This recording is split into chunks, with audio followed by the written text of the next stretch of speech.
Hello, everyone, and welcome to Spaceflight Now's live coverage of the latest mission from Cape Canaveral Space Force Station. And Will Robinson Smith, reporter with Spaceflight Now. So good to have you with us here on this Tuesday evening. We're broadcasting, as we always do, from the Spaceflight Now News Bureau here at NASA's Kennedy Space Center. Moments after we went live, SpaceX entered into a hold on its countdown and is presumably looking towards a new T0 for today's launch attempt of the Indonesian spacecraft, a new communications satellite called the Nusantara Lima. Of course, yesterday, weather was the main sticking point heading into that opportunity, and weather also proving quite tricky again today as thunderstorms have been passing across Florida's Space Coast for the better part of this evening. Got a new T0 that's been established. We're adjusting our countdown clock. We'll have that up for you momentarily.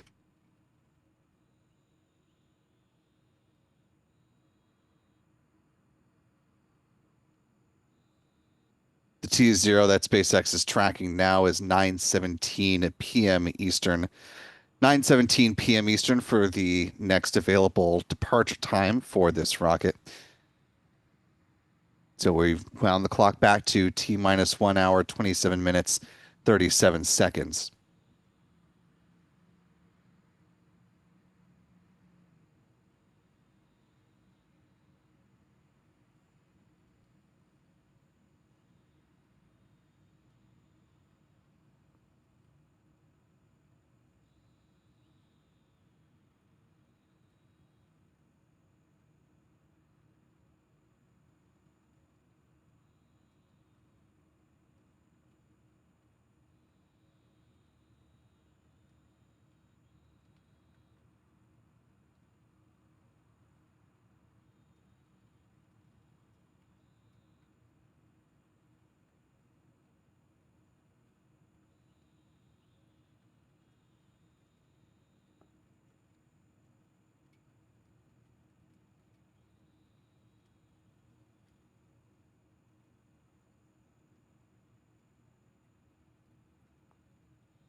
As we're getting things going this evening, I want to thank the more than 800 of you that are watching along with us live tonight.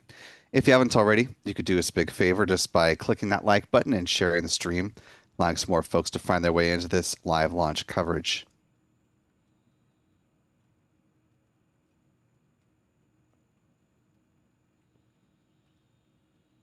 You can see with this satellite view from the NOAA GOES East satellite, quite a bit of cloud cover hanging around once again over Florida's Space Coast. This has essentially been the picture that we've been watching throughout the course of this late afternoon heading into the evening hours.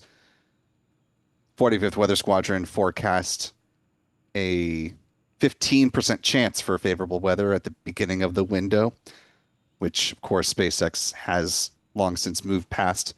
It's set to improve, I'll say, to a 30% chance for favorable weather by the end of today's launch opportunities.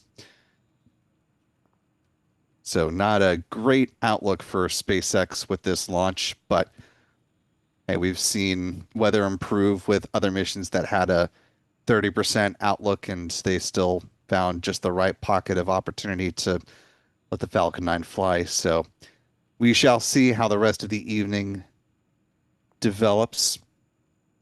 Space Coast has gone in and out of various warnings, currently in a phase 1 lightning watch across spaceport. Of course, we'll continue to keep our eyes on any further developments as the evening wears on.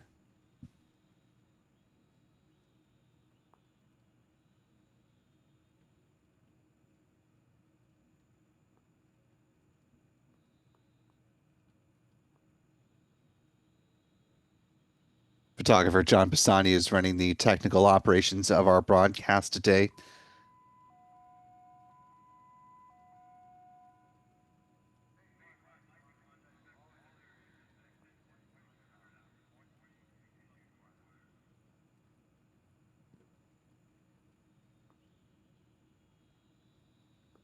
You may hear those periodic announcements over the loudspeaker coming from the vehicle assembly building, letting folks know about, again, those lightning watches and warnings that have been coming up throughout the course of the evening. As I was starting to say, if you're not already following our photographer team on X, you can find them at their handles here. John is at John Pisani Photo. Adam is at A Byrne NYC, and Michael is at MD Kane Jr.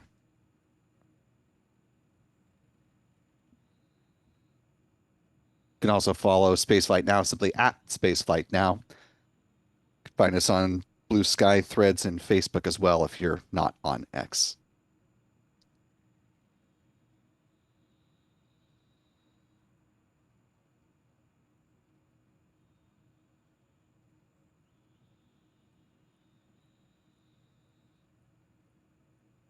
That most recent announcement we heard over the loudspeaker was regarding a Phase 1 Lightning Watch now in effect for all of Cape Canaveral Space Force Station as well as the Kennedy Space Center.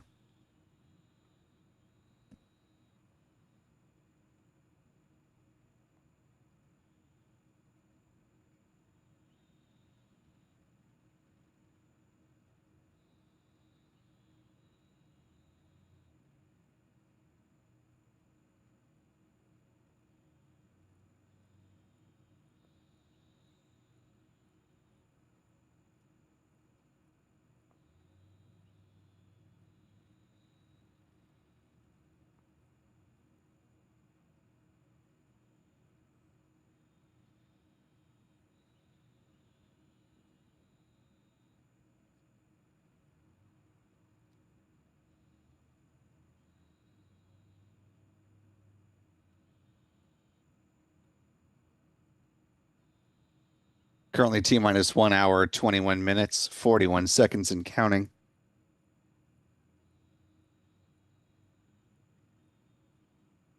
I want to thank our moderators in the live chat for helping us out today. Looks like we've got Rick Donner and Jeff Hansen holding it down at the moment. Appreciate the two of you for helping us out tonight. If you do see any of the other mods cruise on in throughout the course of the count, be sure to give them a big old Spaceflight Now hello. You can help make the mods' lives that much easier just by following the rules of the chat. We ask that you converse in English so that the moderators can respond as appropriate. Also, that you hold off from delving into overt politics or religion. Also, that you don't use all caps when you type. Emojis are perfectly fine, but we ask that you just don't type in multiple lines or create a big block of emoji so that other folks can talk in the live chat and not have their messages pushed out, essentially.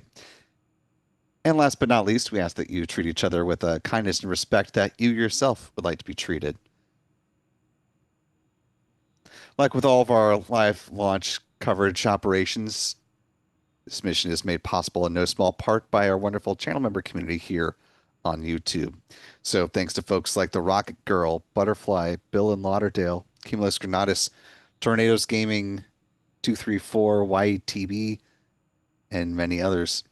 Channel membership comes with a number of perks, including discounts at our online shop, shop.spaceflightnow.com, access to member-only videos here on YouTube, access to our members-only Discord server, and of course the ability to watch all of our live launch liftoff moments from here in Florida in 4K.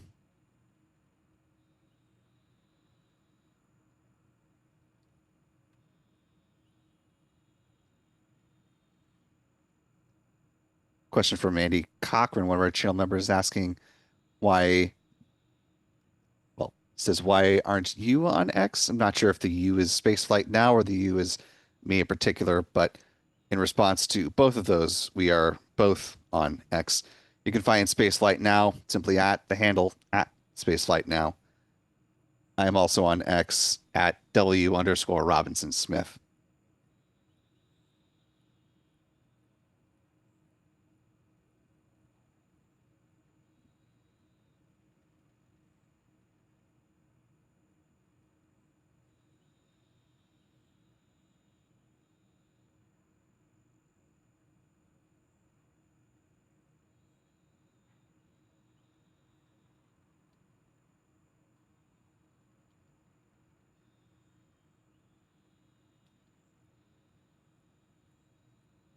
Want to welcome in new channel member Wonder Dog. Nice callback to the 80s cartoon.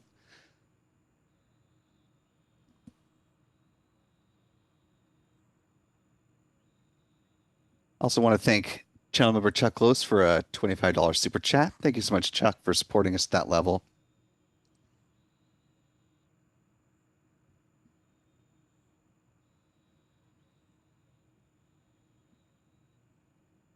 T-minus 1 hour, 18 minutes, 12 seconds and counting remaining on the clock for tonight's launch opportunity. SpaceX has opportunities left until a little more than an hour past its current T0, window of opportunity extending out to 9:55 p.m. Eastern.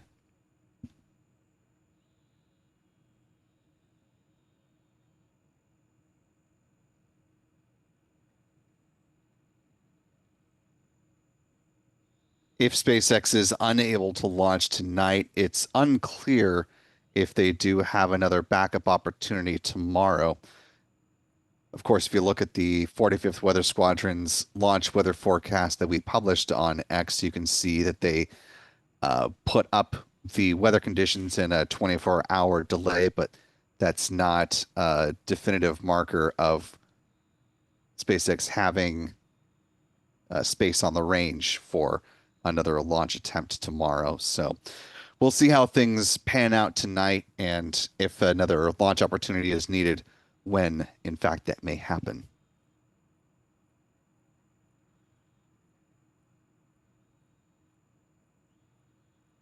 If this mission is able to launch, we'll be joined a little bit later in tracking assistance by our friend P. Carsons with Max Q Productions. Chuck and Jen Briggs already on board with us tonight, joining from their vantage point on Merritt Island.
Also, not to be remiss, our Spaceflight Now editor, Stephen Young, is also helping out with the technical operations of today's broadcast.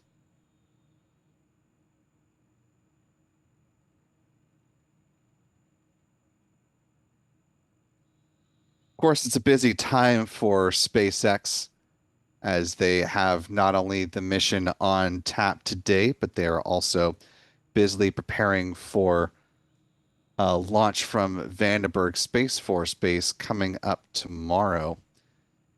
That is the first batch of operational satellites for the Space Development Agency's Tranche 1 transport layer constellation of satellites. 21 from York Space Systems are getting ready to launch into a near polar low Earth orbit.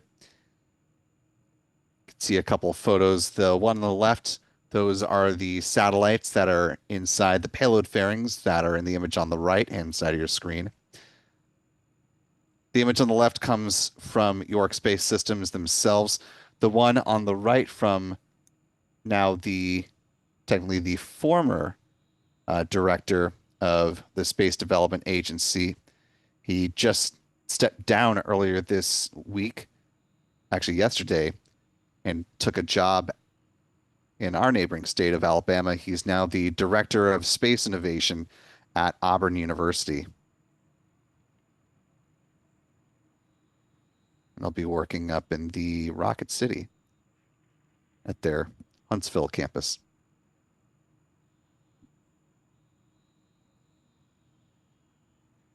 We'll, of course, have much more to say on the T1TL mission, but we've got a preview article on this that should be going up fairly shortly here tonight, potentially in the midst of our broadcast. So we'll throw a link in the live chat once that goes up, and you can read all about the mission that is getting ready to launch from, again, Space Launch Complex 4 East there at Vandenberg Space Force Base. Looking to fly tomorrow morning at 7:12 a.m. Pacific, 10:12 a.m. Eastern, 14:12 UTC for those around the world.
Time now T minus 1 hour, 11 minutes, 50 seconds and counting.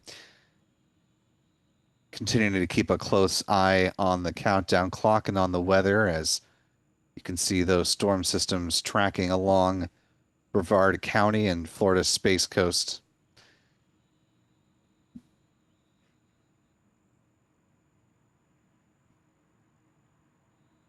At the moment, conditions are certainly visually better than they were last night since we can actually see the rocket tonight. It's a nice change of pace from yesterday when it was entirely washed out. But of course, an errant anvil cloud can spoil things even if it looks pretty opportune from a ground level perspective. So we'll just have to wait and see how things materialize and if there's any further adjustments to the T0 liftoff time for this flight.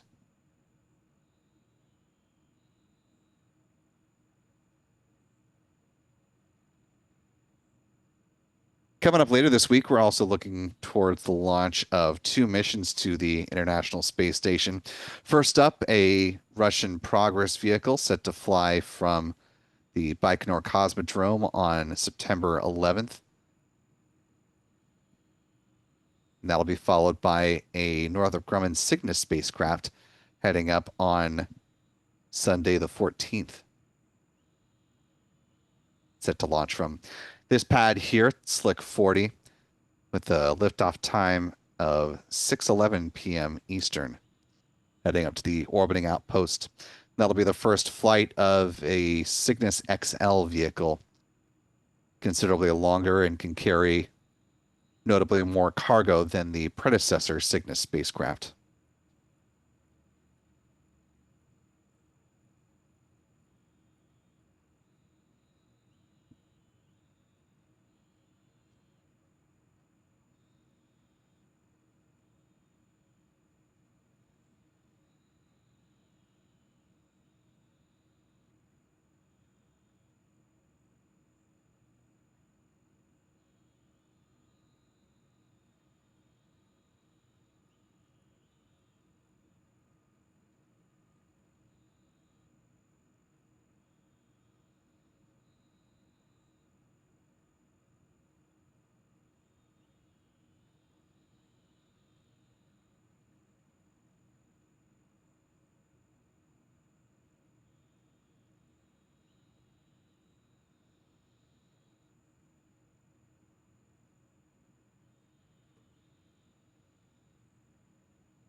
Taking a look at our live chat here, I want to thank Karen Krasner for joining us with membership at the pad leader level.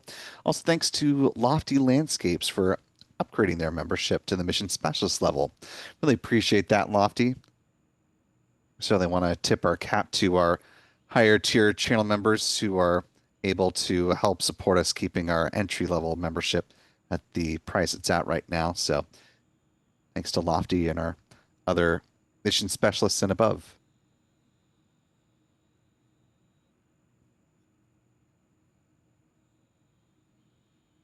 Just a little more than an hour away from the T0 as it currently stands. Here's a look at the mission patches designed by the Indonesian company PSN.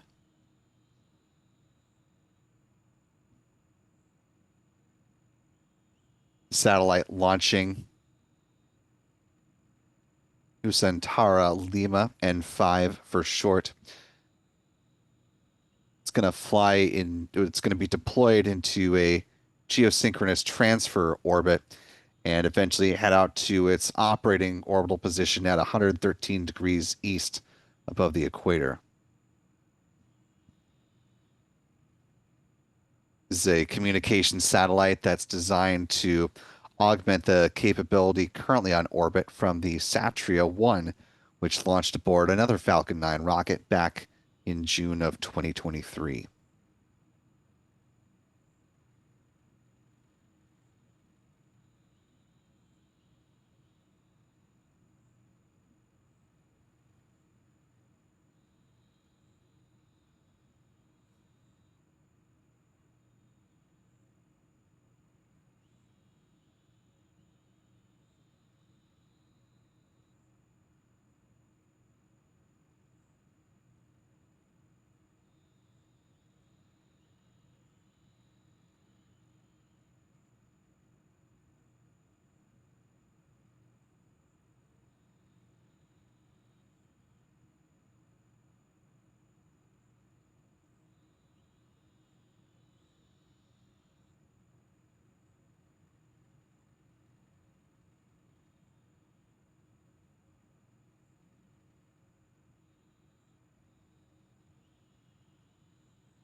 Time now T minus 1 hour, 3 minutes, 46 seconds and counting. If this mission is able to go ahead tonight, this will be SpaceX's 160th launch within the past 365 days. First time that SpaceX will have reached that milestone of 160 launches within a year's time. This mission also represents, whether it launches tonight or another night, it'll be the 113th orbital launch for SpaceX this year using its Falcon rockets. The company has a goal of reaching 170 missions by the end of the year. That is their stated goal. However, that would require, with 57 still remaining on the docket, launch quite literally every 2 days for the company in order to meet that milestone. So unless they go on a run of quite fast turnarounds and just Starlink missions, I think it's going to be quite difficult for them to actually reach that milestone, but they'll probably get pretty close by the year's end. I think 160 is very much within grasp, certainly 150, I would expect, barring some notable anomaly that would cause them to stand down from flying for a while.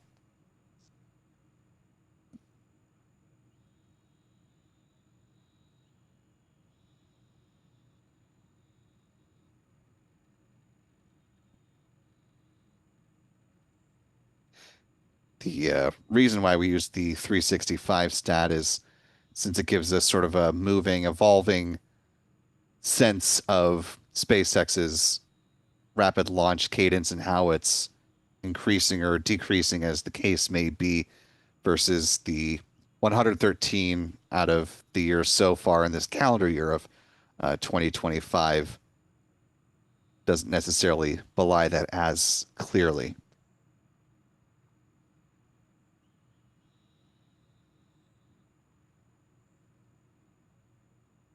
Also, the landing on the drone ship, Of Course I Still Love You. This will be the 150th good recovery with that particular vessel if all goes well, about 8.5 minutes after liftoff.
Just under an hour now remaining to the current T0 of 9:17 p.m.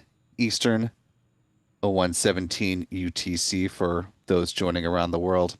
If you're just now popping into our live stream, you're watching Spaceflight Now's live coverage of this latest mission from Cape Canaveral Space Force Station, what will hopefully, when all said and done, be the launch of the Nusantara Lima, otherwise known as the N5 satellite, communications sat heading out to GEO on behalf of Indonesian company Pasifik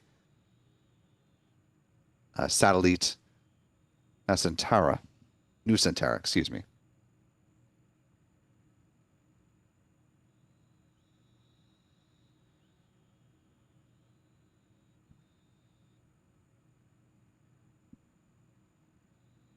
SpaceX was facing and still is facing long weather odds as this mission progresses, but we're just now roughly 20 minutes away from the point in which the SpaceX launch director should be making the call on the start of propellant load for today's Falcon 9 flight.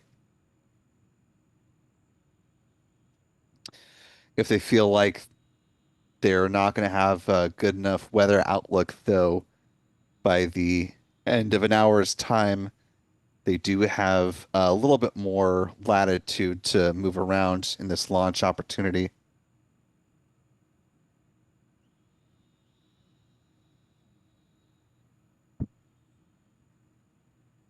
Their capability for launch tonight extends to 9:55 p.m. Eastern.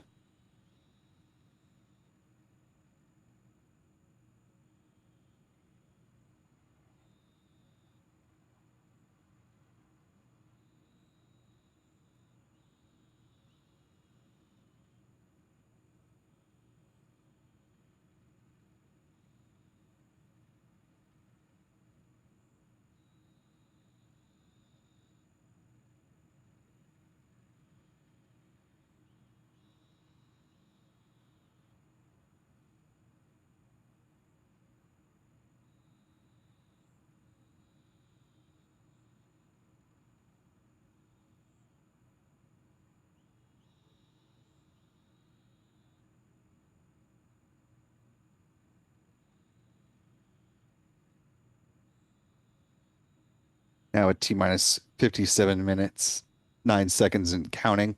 Let's go ahead and take a beat to talk about the countdown timeline for SpaceX, the milestones that are still ahead for a good liftoff of their Falcon 9 rocket.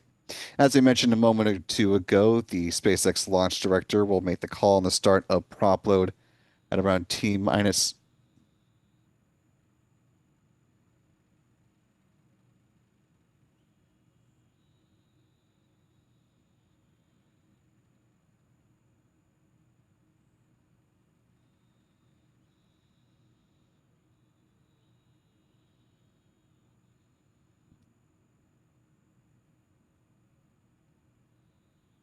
And just as we were getting going, clock is now wound back to about T minus 1 hour, 16 minutes.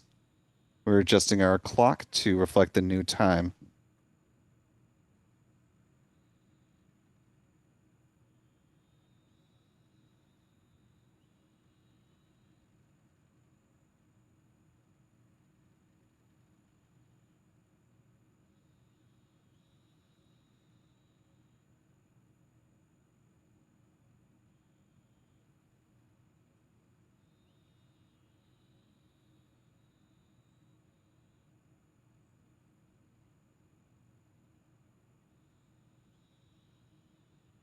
The new T0 is now 9:37, slide to the right of about 20 minutes.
Time now T minus 1 hour, 11 minutes, 40 seconds and counting.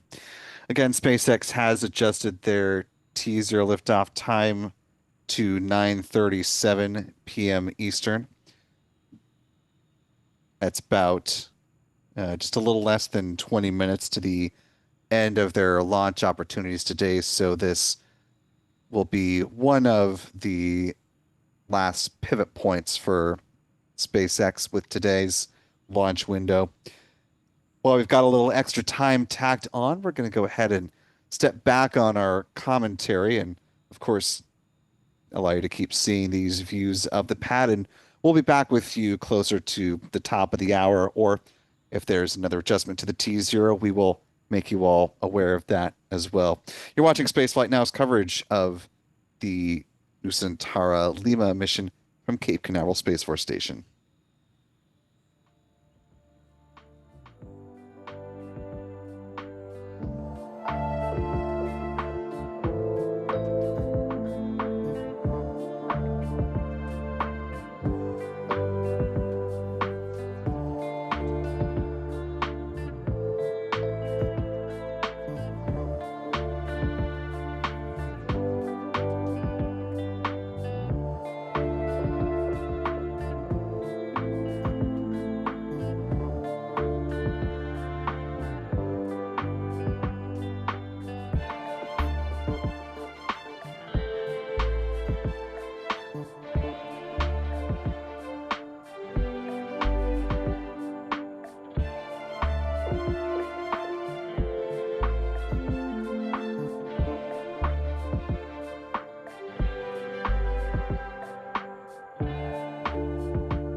We're now T-minus 1 hour and counting.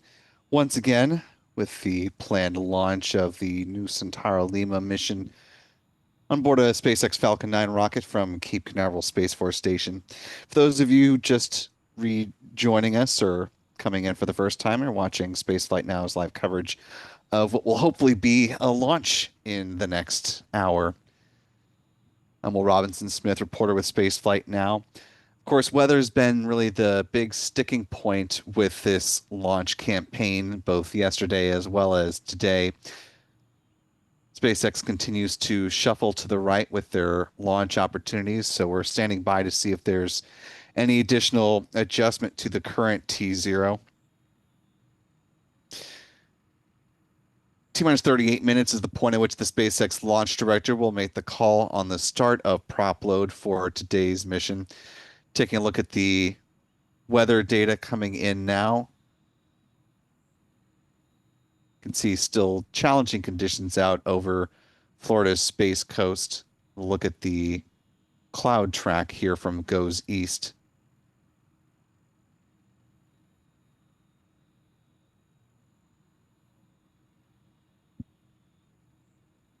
Again, it's unclear if SpaceX does have the range tomorrow if they do need to pause and pivot to a backup opportunity. But tonight they have launch availability until 9:55 p.m. Eastern. Last jump was by 20 minutes, and they've got less than that remaining on the clock. So, given the size of the jumps that we've been seeing, I wouldn't be surprised if the next one, if they do need to slide again to the right, will push us to the end of today's window. I want to thank a couple folks for their support while we were in our musical interlude tonight. Our thanks to Koyama Ichisake, joining us, or been a member with us now for a full month. Glad to see you still with us, Koyama, who says, "What's up, guys? Hoping to see an awesome launch." Well, that would be spectacular. SpaceX can thread the weather needle tonight. We shall see. Bill in Lauderdale with a $5 super chat. Thank you, Bill. Says, "Mods working hard tonight, even if no launch." Well, no launch yet. We'll see. They still have time. But yes, thanks to our mods for helping us out in the chat. Big thanks to channel member Artemis for gifting 50 Spaceflight Now memberships. Really appreciate that, Artemis. And thank you as well to Mark Pachotnik for giving membership. So to our 51 newest channel members, welcome aboard. We're glad to have you with us. If you haven't already, be sure to thank Artemis or Mark in the live chat. And we hope you decide to stick around with channel membership beyond the month you were just gifted.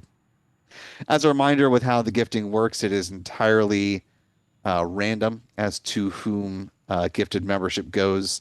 Neither the gifter nor do we have control over those memberships. So if you got one, congrats. Glad to have you a part of the community.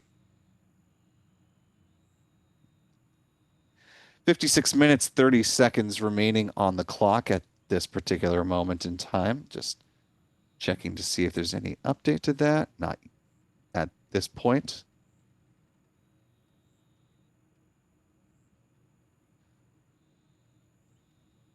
We'll pick back up where we left off talking about the countdown timeline and see if we can get any further with this discussion before we're interrupted by another change to the T0. Broadly speaking, T-minus 38 minutes is when the SpaceX launch director will make the call on the start of prop load. Once that go-ahead is given, fueling of the Falcon 9 rocket will begin at T-minus 35 minutes with the loading of RP-1, which is a rocket-grade kerosene, on board the Falcon 9's first and second stages. At the same time, liquid oxygen will start to flow on board the rocket's first stage. 30 minutes out is when SpaceX starts to load a cryogenic helium into the pressure vessels for the Falcon 9's first stage. Same will be true on the second stage a few minutes thereafter. That helium, of course, is important because it's used to pressurize the main propellant tanks during flight. T-minus 23 minutes is when second stage RP-1 loading wraps up. Then at T-minus 20 minutes and 50 seconds is when the strong back chill down process begins. SpaceX at this point in the count is thermally conditioning the feed lines there at the pad prior to loading liquid oxygen on board the rocket's upper stage. Before that happens, though, at about T minus 20 minutes and 20 seconds here at pad 40, we'll see the so-called big vent, a good visual indication that this uh, cooling process is underway. The LOX will start to flow on the rocket's second stage at the 16-minute mark. Moving right along at T minus 7 minutes is when the chill down of the 9 Merlin engines will begin.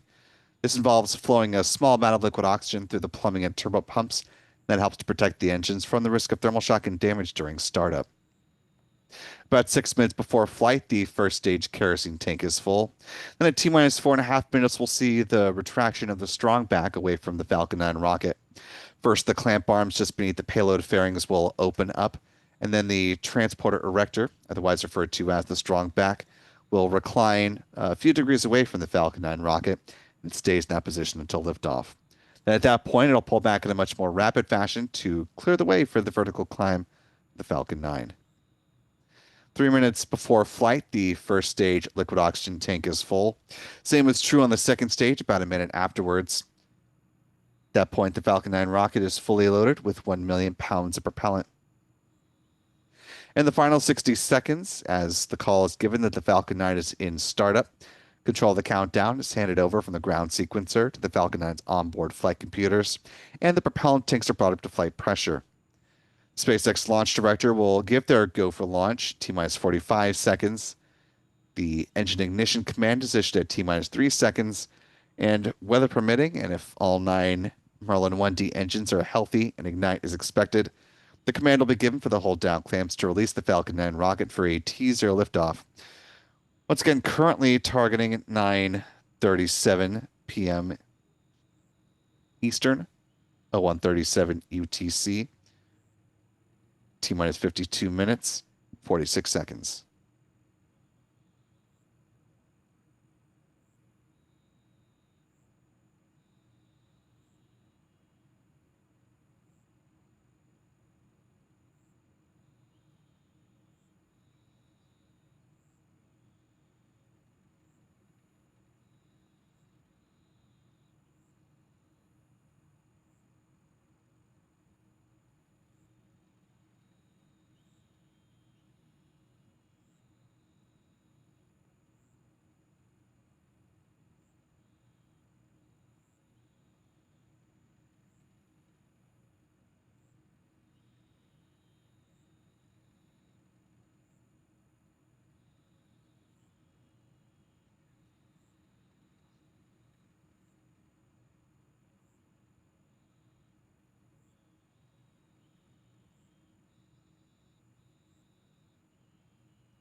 Time now T minus 50 minutes, 54 seconds and counting.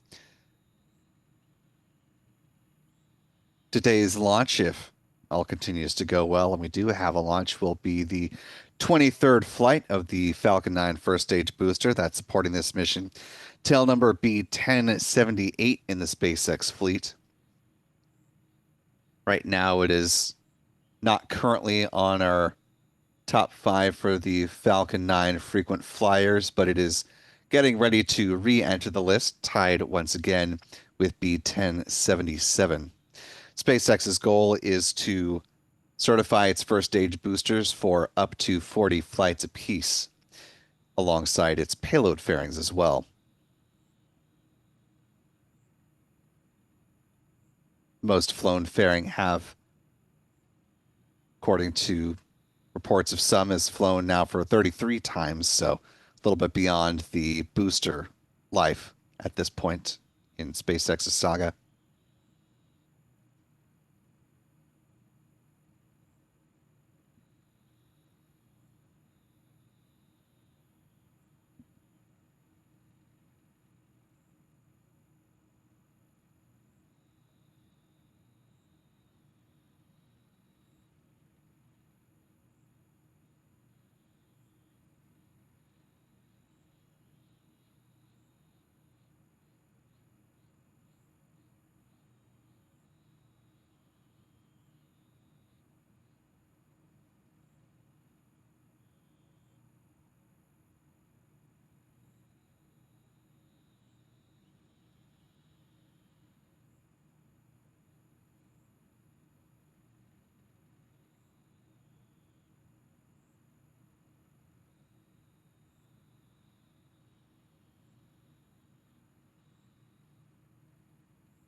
Here's another look at the current loop for the clouds, courtesy of the GOES East satellite.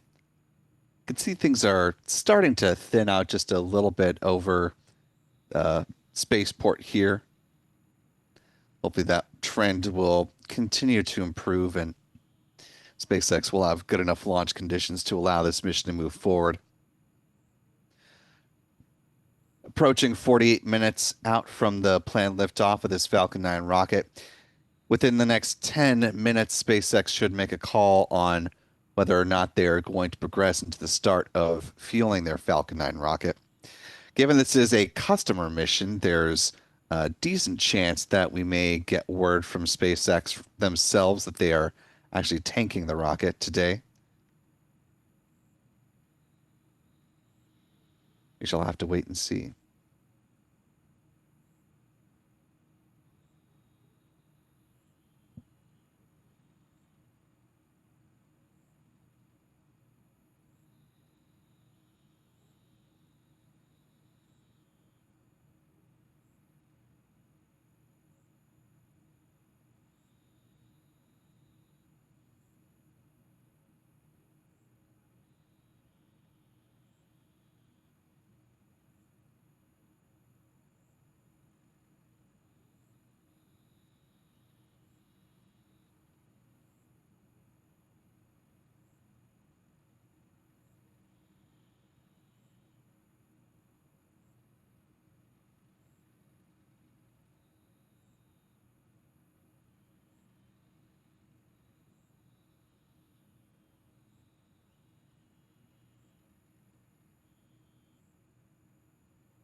10 minute T minus 46 minutes, 36 seconds and counting.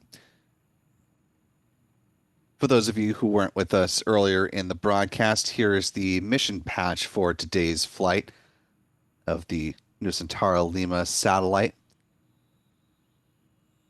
serving the country of Indonesia and some of the surrounding areas as well.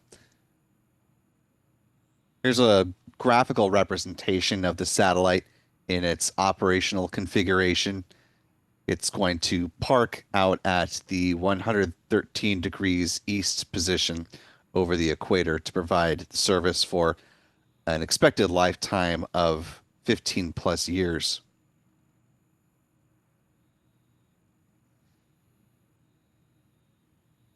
There's on the left-hand side of your screen, a graphical representation of the spot beams from the spacecraft, and on the right is the vehicle itself stowed in its launch configuration. This particular spacecraft was built on the Boeing satellite bus, their 702 MP VHTS, which stands for Very High Throughput Satellite.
Time now T minus 42 minutes, 45 seconds and counting. Within the next few minutes, the SpaceX launch director should make the call on the start of prop load for today's mission, assuming that they are still in a good posture to move forward with this launch, looking at a liftoff. Still remaining at 9:37 p.m. Eastern, 01:37 UTC. If another adjustment is coming, it would likely push out to their lost opportunity at 9:55 p.m. Eastern. While we're waiting for the start of tanking for this Falcon 9 rocket, though, let's get a better look at the spacecraft itself. Showed you a still image.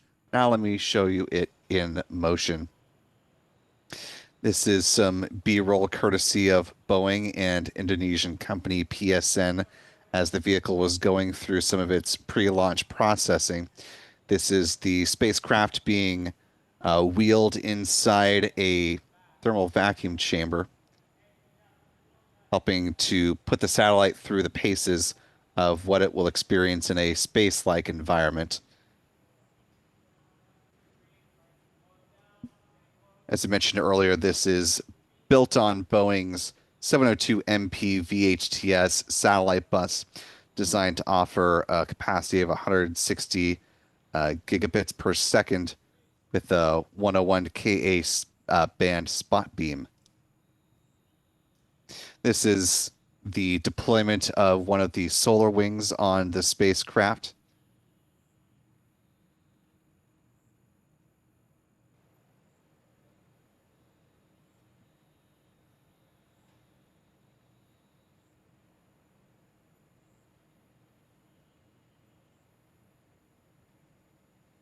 Obviously, a very slow process here on Earth. They want to make sure that those solar wings are being supported as they're deployed in Earth gravity so that they don't damage them in preparation for the actual flight itself.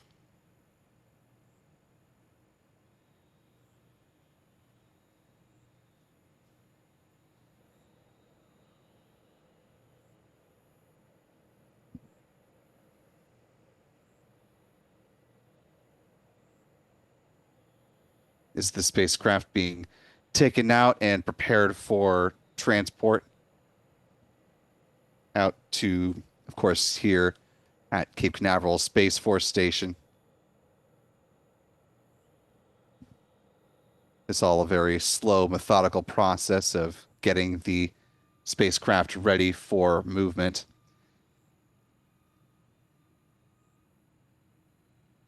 Just to go back to those solar panels that we saw a few moments ago, those are from a Boeing subsidiary called Spectrolab, designed to deliver up to 15 kilowatts of power for the satellite.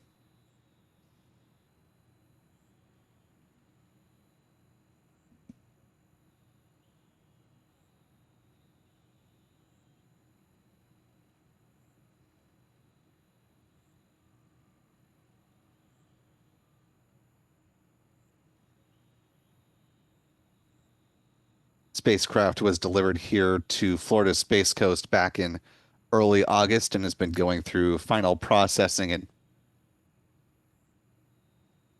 preparation for this mission. There you see the top of the transport box being slowly lowered and then finally encapsulated before it was ready to head out to Florida.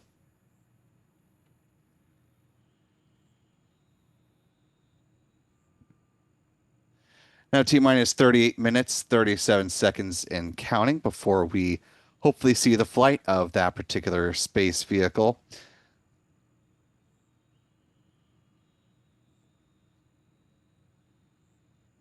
Clock's still running at this point in time, so the SpaceX teams hopefully are feeling good about what the weather is looking like in the next just about 38 minutes from now.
Time now, T minus 35 minutes, 35 seconds and counting. It's a little bit hard to see with that weather graphic that is from a perspective that we don't normally get to see. It's more ground level, seeing some of the height of storms just off to the west of here. It looks like there's a cell popping up to the west of NASA's Vehicle Assembly Building here at the Kennedy Space Center. John Pisani's been tracking that in the background, and it's weakening a little bit, which is certainly good news. As you can see with the countdown clock, we are also under 35 minutes to go as things currently stand, which, barring some kind of glitch in the clock, means that SpaceX is now fueling its Falcon 9 rocket there at the pad.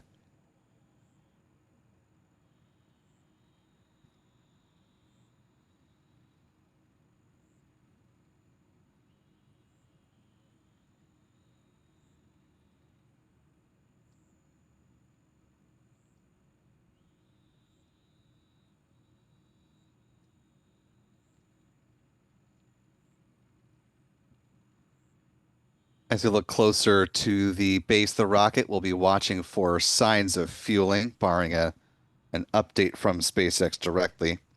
If you see just beneath the X in SpaceX,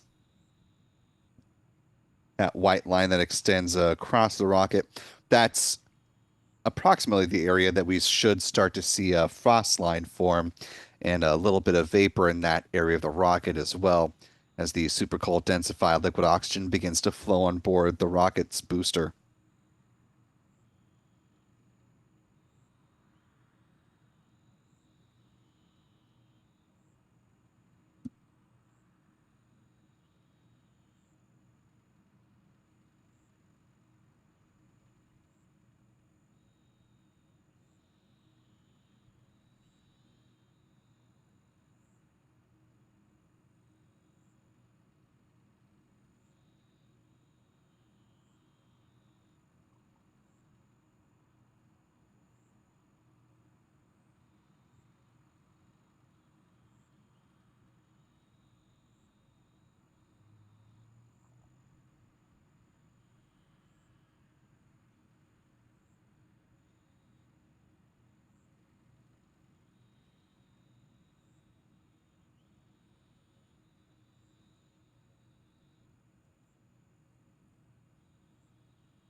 And we are, in fact, now starting to see some vapor on the rocket, which means SpaceX is finally now tanking its Falcon 9 rocket and locking in that T0 of 9:37 p.m. Eastern, 0137 UTC.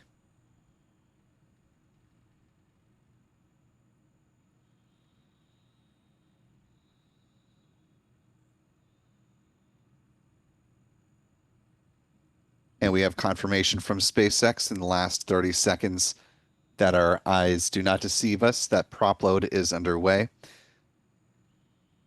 Adding, quote, teams are continuing to monitor weather, which is currently 40% favorable for liftoff, which honestly is better than the outlook that the 45th Weather Squadron had forecast for this mission. So we'll take that little bit of optimism, hopefully all the way with us to the launching bank. We shall see.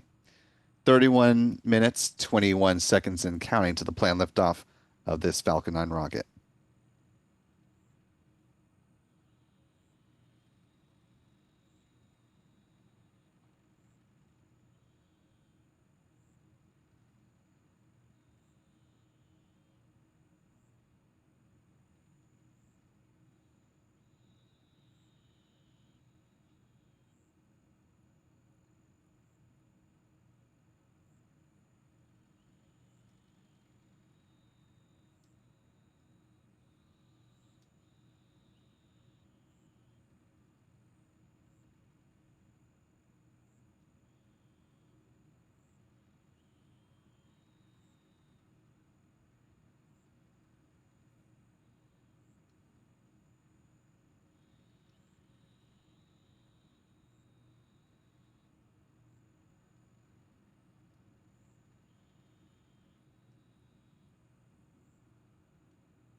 Time now T minus 28 minutes, 18 seconds and counting. If you're just now joining us, you're watching Spaceflight Now's live coverage of the Nusantara Lima mission, the launch of an Indonesian space company's communication satellite that's going to be heading into a geosynchronous transfer orbit. The liftoff now one step closer to reality now that SpaceX is tanking its Falcon 9 rocket there at Pad 40 at Cape Canaveral Space Force Station. Want to thank the 1,800 plus of you who are watching along with us live today. If you haven't already, you could do us a big favor just by clicking that like button and sharing the stream, allowing some more folks to find their way into this live launch coverage. At this point in the countdown, SpaceX is loading a cryogenic helium onto the pressure vessels for the Falcon's first stage. Second stage helium load is about to begin in roughly a minute's time.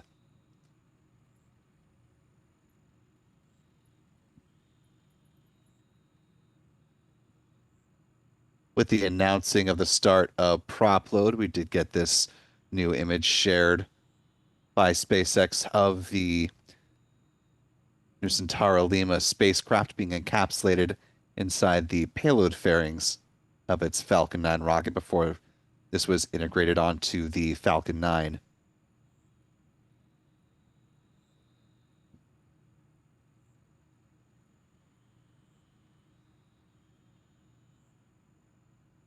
Taking a look at our chat, I want to thank a few more folks for your support this evening. Thanks to Nico Tama for the super chat, saying shout out from Indonesia. Hope it will be a success. That's very cool to have someone actually from the country for whom the satellite will benefit. That's awesome. Thanks for being with us for our coverage tonight. Stephen Strickland, one of our channel members, with a $10 super chat, saying go SpaceX, go Falcon 9 NL, go Spaceflight now. Tornadoes Gaming 234, been a member with us now for 3 months. Also with some support for SpaceX, saying go Falcon 9, go Nusantara Lima, and go Spaceflight now. One of our mods, Astro Joe's, been a member with us now for 38 months at the pad leader level. Said, had a rough day at work. I almost forgot about the launch. Come on, weather, go. Like the energy. Jeff Hansen with a $10 super chat. Thank you, Jeff. Another one of our moderators and channel members who says, go Cape, go SpaceX, go Falcon 9, go Nusantara Lima, the N5 satellite, and Godspeed 1078. For those of you who weren't with us earlier in the broadcast, 1078 is the tail number for the Falcon 9 first stage booster that is supporting today's mission.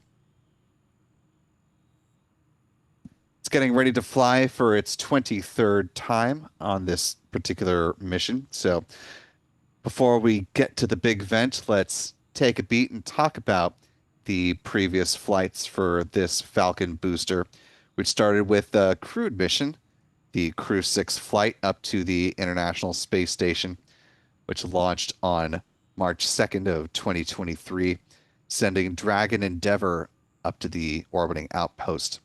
That was followed by a couple of satellites for Luxembourg-based SES, the O3B mPOWER satellites number 3 and 4 on April 28th, followed up by a quartet of Starlink missions. You had Starlink 6-4 on June 4th, 6-8 on August 7th, 6-16 on September 16th, and Starlink 6-31 on December 3rd. That was followed up by the launch of the USSF 124 mission, which included a series of the Space Development Agency's Tranche 0 satellites. That was on Valentine's Day of 2024. We'll see the first operational satellites for Tranche 1, the transport layer built by York Space Systems. That's set to launch from Vandenberg Space Force Base and head into a near polar orbit. Departure time is 7:12 a.m. Pacific tomorrow morning. Moving back to this booster, we're back to Starlink land for a little bit. It's Starlink 6-46 on March 25th, 6-53 on April 29th, 6-60 on May 28th, 10-2 on June 23rd, and 10-6 on August 2nd. That was followed up by a batch of 5 Bluebird satellites for AST Space Mobile. That launched on September 12th of 2024. And then we're back to Starlink land, bringing us up to the present. We had Starlink 10-13 on October 30th, 6-76 on November 27th, 12-6 on December 31st,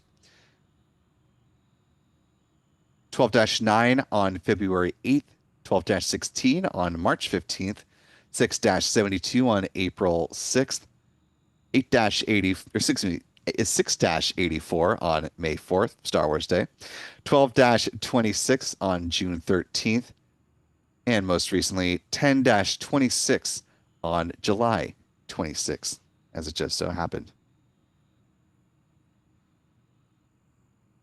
And in just a hair under 22 minutes from now, we will hopefully see the launch of the Nusantara Lima satellite. 23rd flight for this particular booster.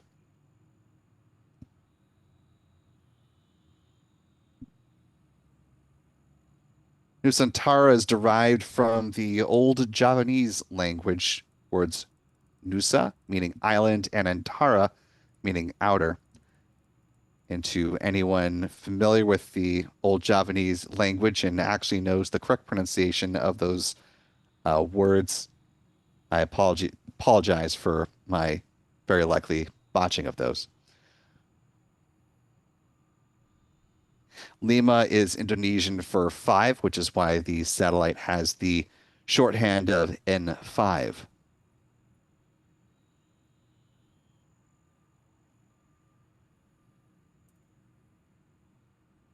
Coming up on the start of the chill down sequence, second stage LOX load. It's just now getting underway. We should see it visually manifest with the so-called big vent coming up in about 20 seconds.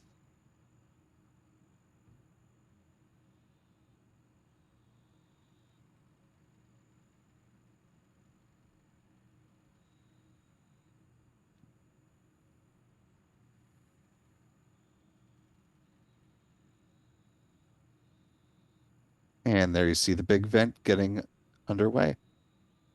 Right on time.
Now T minus 17 minutes, 17 seconds and counting.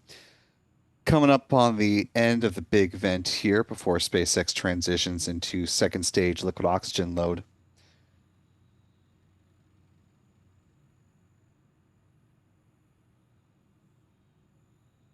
Channel member Rick Donner, been a member with us at the launch director level for 22 months.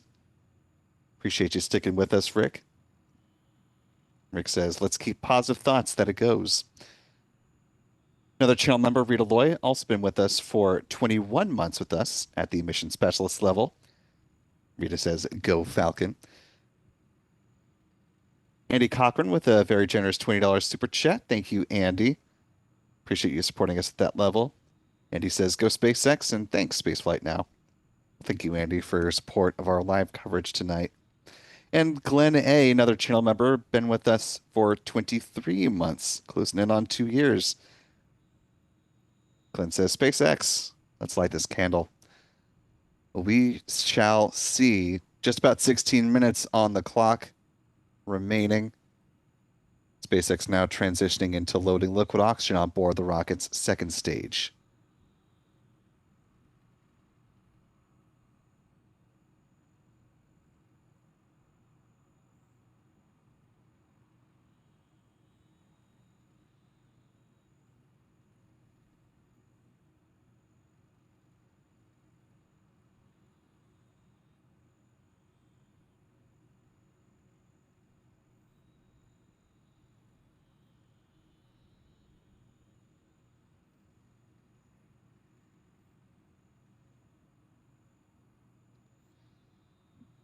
As we're closing in on the final 15 minutes of the count, I know we had at least one member of our audience checking in from Indonesia.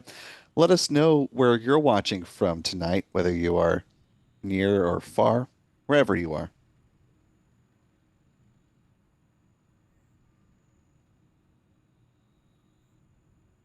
A couple people joining us from Australia.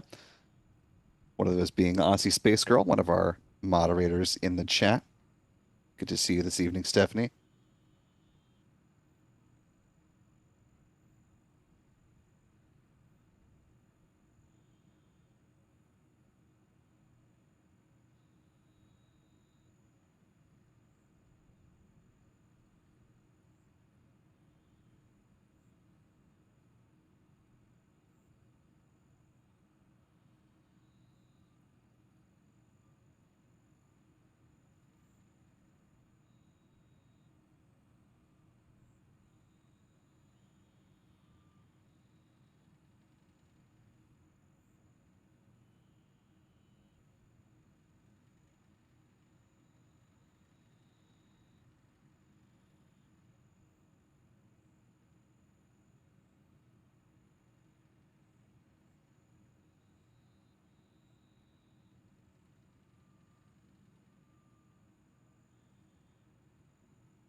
Time now T minus 13 minutes, 8 seconds, and counting. As we're gearing up to see this Falcon 9 rocket fly, this will be SpaceX's 530th Falcon 9 launch to date, the 113th of the year so far.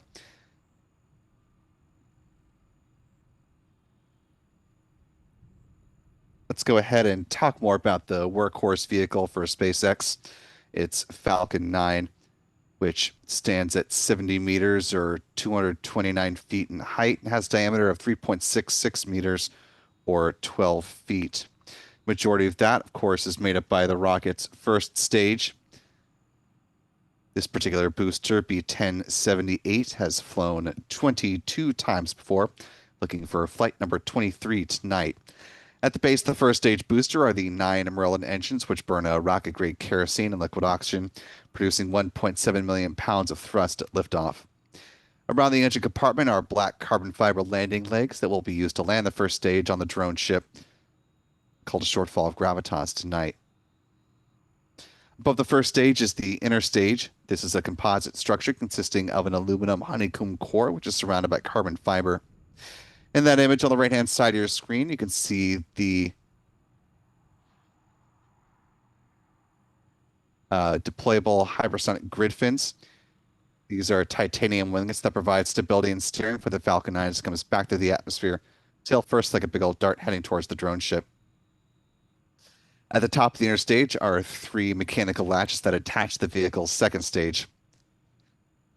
At first stage managed cutoff, high pressure helium is used to release those latches, and 4 pneumatic pushers ensure a clean separation. Also, the second stage engine nozzle is housed safely inside the inner stage adapter until stage separation. Speaking of that second stage, the upper stage of the Falcon 9 rocket, powered by a single modified Merlin engine called a Merlin vacuum engine or an MVAC engine. It's equipped with a large nozzle, which is optimized for burns in the vacuum of space, hence the name. It produces more than 220,500 pounds of thrust. It'll be fired, let's see, kind of leave 2 burns of the upper stage engine tonight before it's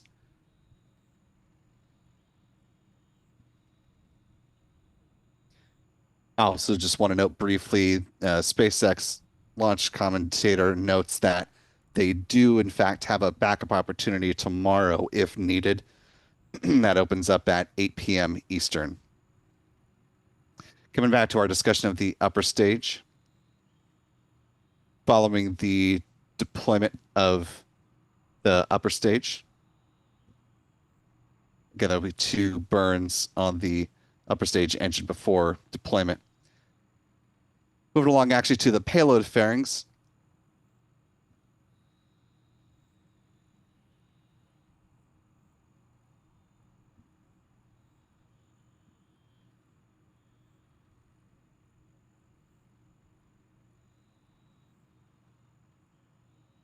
Fairing halves are made up of a carbon composite material and are 13.1 meters or 43 feet in height, and are 5.2 meters or 17.1 feet in diameter.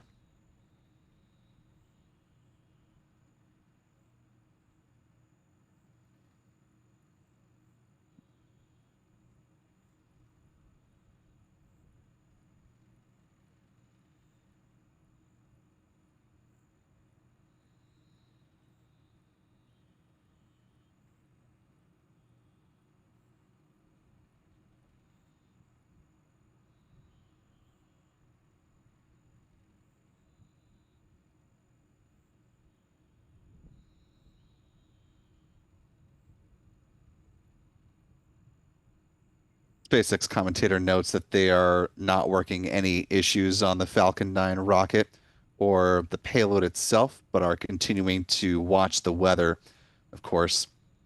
As they mentioned, heading into the start of the fueling campaign, weather was 40% favorable for a liftoff opportunity tonight. And they'll continue to see if there are any further updates to that as they progress through the count.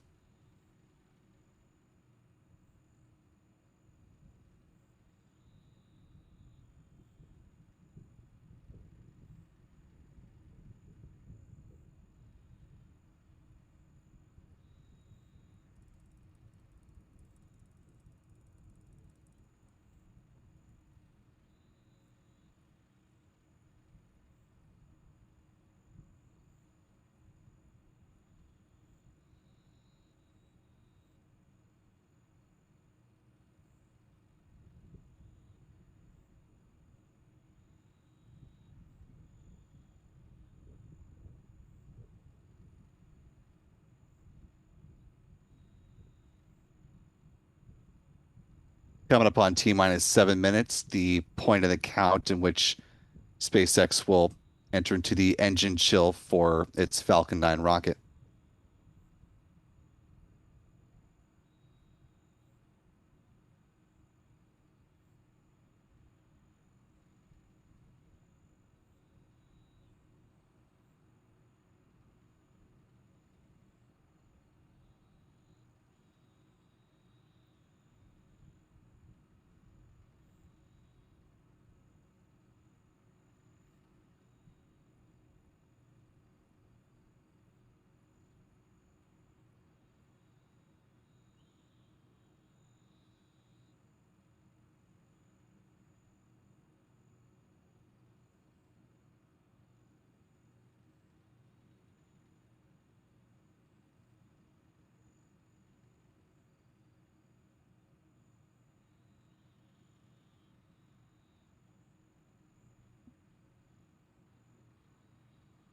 Just about 6.5 minutes remaining on the clock at this point. Let's go ahead and take a beat to talk about the uh, trajectory of this mission. Upon departure from Space Launch Complex 40, there at Cape Canaveral Space Force Station, this mission, heading into a geosynchronous transfer orbit, will fly in an easterly trajectory away from Florida's Space Coast. Following stage separation, the first stage booster will target a touchdown on the drone ship called A Shortfall of Gravitas. If successful, this is set to be the 124th good touchdown on that particular drone ship and the 502nd booster landing for SpaceX to date. As I mentioned earlier in the broadcast, SpaceX is also interested in recovering the payload fairings and turning them around for future flights as well. Once they make their atmospheric reentry, they will make their final splashdown in the waters of the Atlantic Ocean under the support of parachutes. Brought aboard one of SpaceX's recovery vessels, brought through Port Canaveral, and then onto the Hangar X site here at the Kennedy Space Center, where they will be turned around and refurbished, prepared for future missions.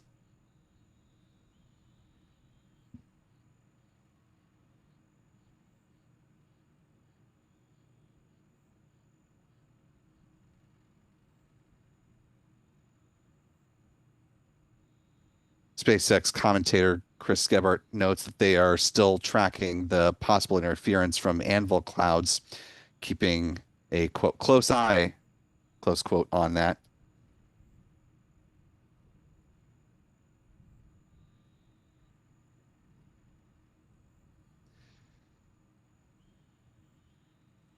Tanks are pressurizing for the start of the strong back retract sequence. We'll see the clamp arms just beneath the payload fairings open up, and then the transporter erector, otherwise referred to as the strong back, will recline a few degrees away from the Falcon 9 rocket. It'll stay in that position until liftoff. Actually, punching back into the SpaceX cameras, you can see one of those clamp arms opening up, and soon the structure will recline away from the Falcon 9, strong back there to the right of the vehicle.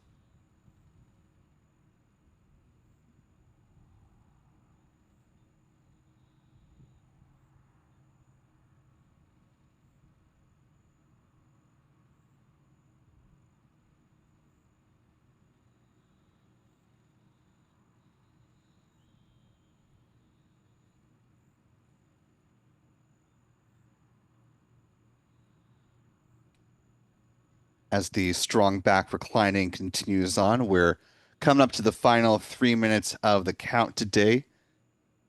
The Falcon 9's first stage liquid oxygen tank should be filling up, topping off in the next 5 seconds or so.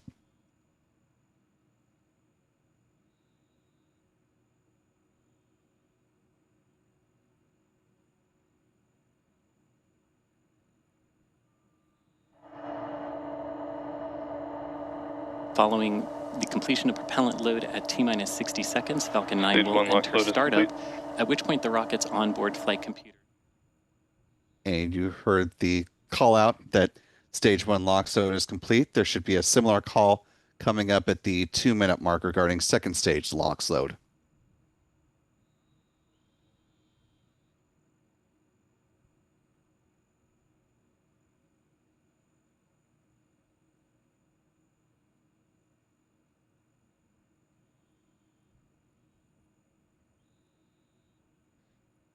As SpaceX launch teams continue to track the weather. Seeing some folks in the live chat saying it's a little stormy there in the Mount Dora area.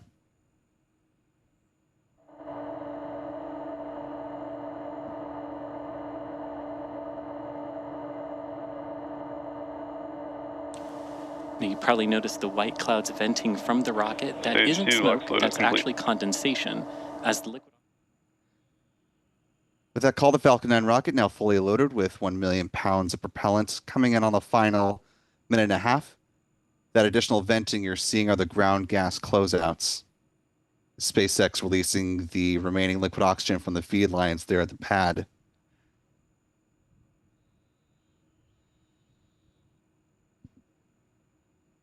We're coming up on the final minute of the count.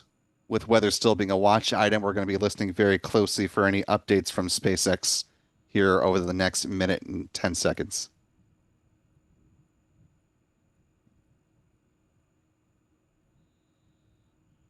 One minute and counting.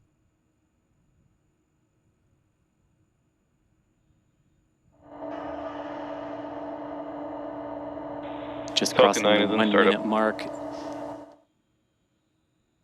Falcon 9 entered into its automated startup. We're waiting for the SpaceX launch director to give their go for launch call if they're ready.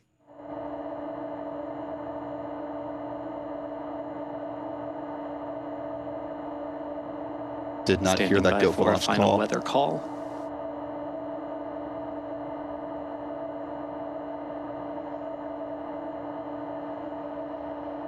Hold. The launch board is running.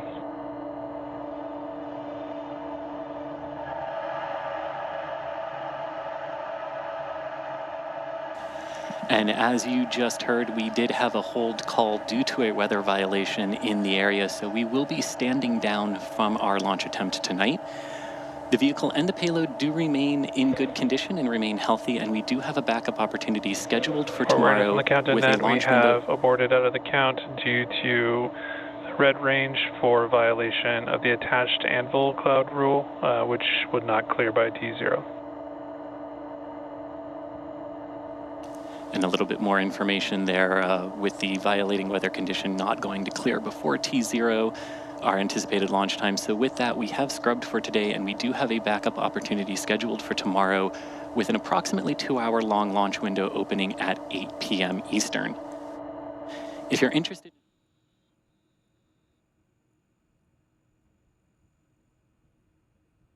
And of course, with that scrub, as you just heard, SpaceX standing down from a launch opportunity today, pivoting to their backup opportunity tomorrow, and hopefully the third time will be the charm for SpaceX from a weather standpoint. As of the latest forecast from the 45th Weather Squadron, though, meteorologists suggested a 30% chance for favorable weather at the opening of a window tomorrow.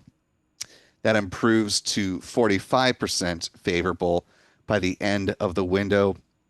All of the same conditions that were in play today are largely remaining with a backup opportunity tomorrow. So Wednesday may feel fairly similar to Monday, but hopefully with less rain. But again, those detached anvils that can extend the impact of a thunderstorm in the vicinity of a launch pad, that is unfortunately an insurmountable thing for a launch provider to overcome.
And with that, we're going to go ahead and wind down our live coverage for tonight.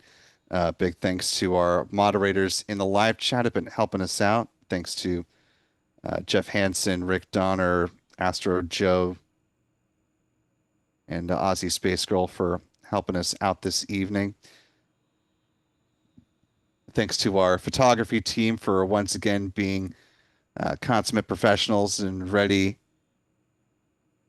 standing by for in the hopes of a launch tonight.